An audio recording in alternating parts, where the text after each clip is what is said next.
The lyrics of the national anthem rang out in Levi Stadium for what, so we thought, was a meaningless preseason game.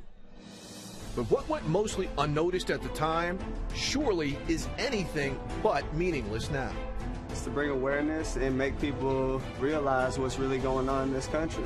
There are a lot of things that are going on that are unjust, people aren't being held accountable for, and that's something that needs to change.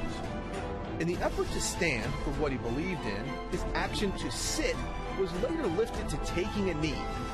As 5 weeks have passed, each day offering a new voice, a new form of support, another point of conflict. You got to respect the flag. It's bigger than just you. The reason these guys are kneeling, the reason we're locking arms is to bring people together, to make people aware that this is not right.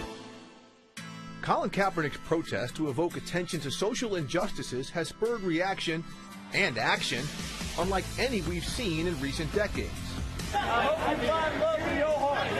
Here we are, in the midst of a social movement where a quarterback, once known for flexing his biceps to celebrate a touchdown, now sits as a backup and kneels for what he believes in. When there's significant change, and I feel like that flag represents what it's supposed to represent, and this country is representing people the way that it's supposed to, I'll stand. Kaepernick's gesture and voice have resonated unlike anything we've witnessed by or from an athlete in years. This isn't something I'm going to ask other people to put their necks out for what I'm doing. If they agree with me and feel strongly about it, then by all means, I hope they stand with me. With Kaepernick pushing down the first domino, we've seen potentially prudent dialogue broached between players and political officials in some markets, like Seattle. This is called unity. Now we're going to push the needle. As players, coaches, veterans, and politicians all have their opinion and are expressing it. Mr. Kaepernick, he's exercising his constitutional right to make a statement. I think he cares about some real, legitimate issues that have to be talked about. We, at some point, are pushed to look at a new household name. Not one who was once a Super Bowl starter with a revolutionary style of play, but instead at a backup on a struggling team with a revolutionary cause. All right, we've got to keep this real because we have seen that Kaepernick's action has been polarizing and unifying. I mean, he's somebody whose jersey is a top seller, but we have a poll that shows he's the most disliked player in the NFL. He's been social media fodder on the daily, but he's been on the cover of Time magazine. And when this game kicks off in a few hours, though, he's slated to be a bench warmer, and that's going to be one of the few times in recent weeks where he's merely been a footnote.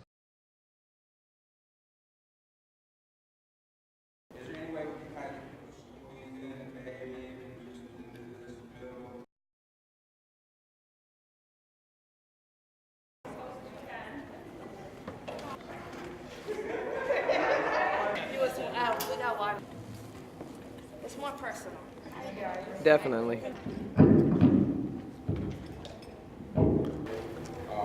Which, so you guys all know why we're here. We're here to do a town hall meeting and to have discussion on what has happened up to this point and what the boys and us as families plan to do going forward is in reference to Lansing Catholic as well. I'm Michael Lynn Jr. I'm Michael Lynn III's father. So, anyways, you might see me on here, you know, trying to combat some of it, trying to speak some knowledge or sensing people of why it is this is going on. I will not be attending, this is Captain Christian. I will not be attending, but for anyone who is, please ask them what exactly it is they are protesting, and ask them to provide some statistics that back up their claim that this is a relevant problem in their communities. I'll bet my paycheck that none of them can come up with a good answer for this and are only doing it because it's the cool thing to do. So this is the type of stuff that we want. I implore people like this to come out here today to get their questions answered, to talk, to be able to speak their mind. I'm hoping that some of those people will be in the crowd tonight. That's why we're here. I just want to read a couple of those things to give you guys a basis on why we're here. This stuff has been going on now for 2 months. These boys don't see it all. We don't try to keep them involved with all this. So even they don't know how bad our community is as far as in what I call bigotry. When people around here doing this type of stuff or spitting this type of thing or calling these boys thugs or animals I think that that's coming from a deeper place than just a disrespect for the flag as they see our field. So we're here to talk over some of those issues, answer some of your guys' questions. Given the crowd size, I think we should be able to open this up for conversation back and forth. Maybe if you guys are supporters, you guys get a chance to know Michael, Jose, Babash, all three here, and the parents that are here. I'm Michael Lynn Jr., this is Eric Lynn, this is Michael's mother. You got Roger, you have Kabash, Negla, who is Kabash's mother. You have Ravanya, who is Roger's mother. You have Tashmika and Tanisha. Tiffany, sorry. They're from IHM. They're parents at IHM. And as you know, some of the deals that they have been truly fighting at IHM. So if you have any questions regarding IHM, we can't answer. There's your answer. Right? Because we weren't sure if anybody was going to have questions, and so we asked them to please sit up here with us if you did have questions or want to know how to get in touch with them. Okay, so that's why we asked them here. And just to give you guys like a quick background on the questions, we don't know the questions, obviously. You just literally wrote them down. So this is going to be a no holds barred. This is going to be as raw as you can possibly get. We have one person who's going to read the questions. So whenever you go down, you're going to see real reaction. You're going to see, you're going to see our truth. So it'll be interesting. But we're going to tell you the truth. We're going to tell you what happened. We're going to tell you whatever you asked. All right? Ready?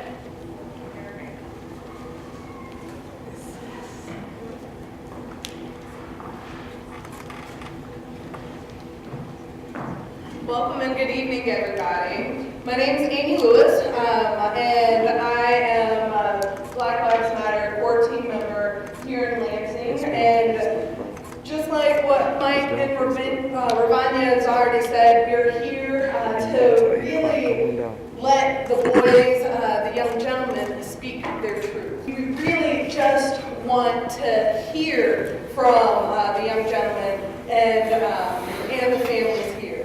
And I also want to emphasize that within our guiding principle within Lansing Black Lives Matter chapter is loving engagement, right? And that's important whenever we tackle difficult situations like this. And so I want to make sure that we keep that in the forefront of our minds as we push forward within our conversation and within our time. And so we're going to go ahead and get started with our first question. And this question has been a pretty common question when it comes to protesting during the national anthem. And the question reads, why protest during the national anthem?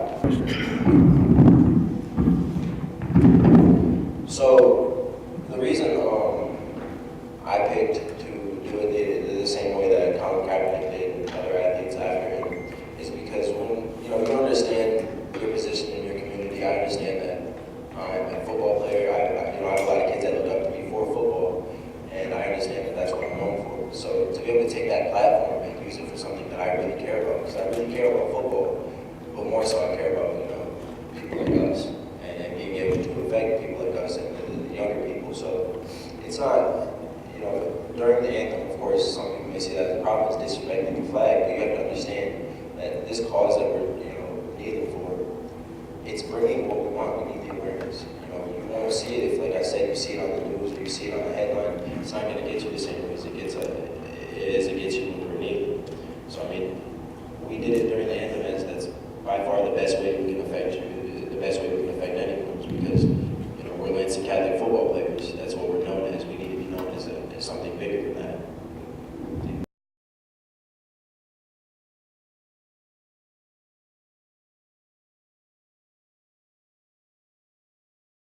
So I have free will and freedom, and that's what we're doing. And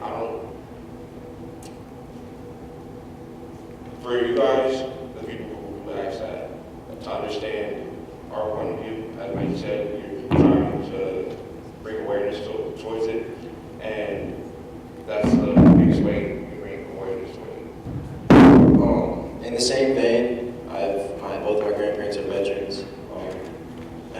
The best story I can tell is I had a bus driver before our last game, and he told me, he said, you know, I don't agree, you know, but I definitely support you because I fought, like he said, for you to have the choice to do that. You know, veterans, and I will try to speak for you all, but in my understanding from my veteran families, they're not fighting for, you know, the flag or the anthem. They're fighting for their people and us. So for them to go out and have to fight injustice and then come back home to injustice, I don't think that's really fair. I don't think that's what they're fighting for. That's a good.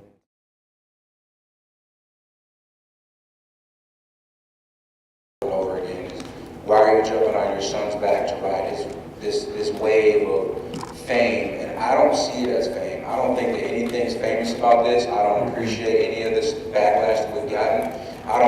This is a selfless act. It's not an act of, look at me, I took a knee for all of you. This is not why that is a thing. So for people to say, you know, are you enjoying your moment of fame because your son took a knee? Absolutely not. I don't enjoy any of this. I don't enjoy anybody calling my son a thug. I don't enjoy having to worry about some crazy maniac trying to snipe him from across the street. I don't enjoy any of that. We had fame before this. I have my own fame in what I do for a living. My son has his fame as a football player and a star athlete in the city. We didn't need this type of negative attention. So, to answer that question better is, do we enjoy the fame of it? We enjoy the awareness of it, yes. It's bringing people to speak. Right now we have multiple news media here asking what the problem is or what we want to talk about. That's why this is important. So,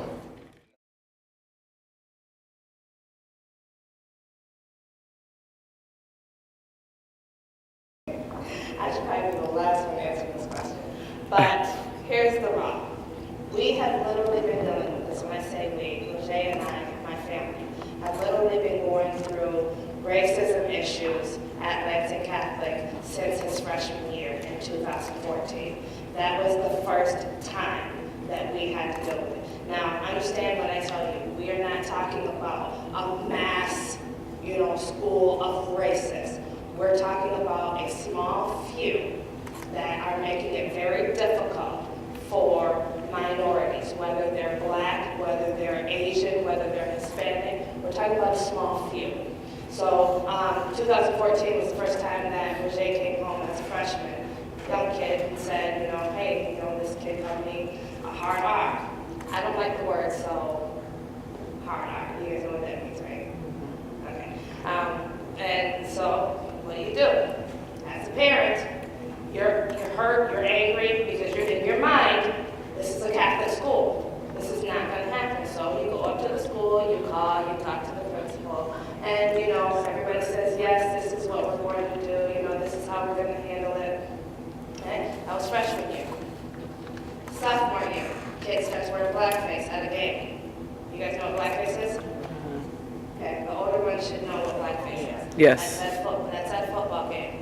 Parents complained about it. The school didn't do anything until an opposing team's parent actually complained about it, right? So he's still here. That's his sophomore year, right? Now you go to junior year, okay? Which is last year.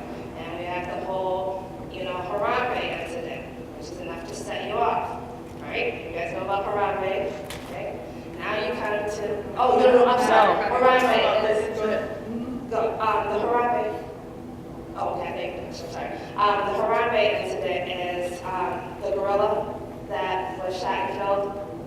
All right. The incident for us was a child wearing a mask, right, and running around at the game. Well, what it was, Michael was freshly to Lansing Catholic as a quarterback. This was all broadcast all over the news. It was a big deal, whatever, so on and so forth. Well, our very first game, the student section decided to bring a sign that said, we cheer for Harambe.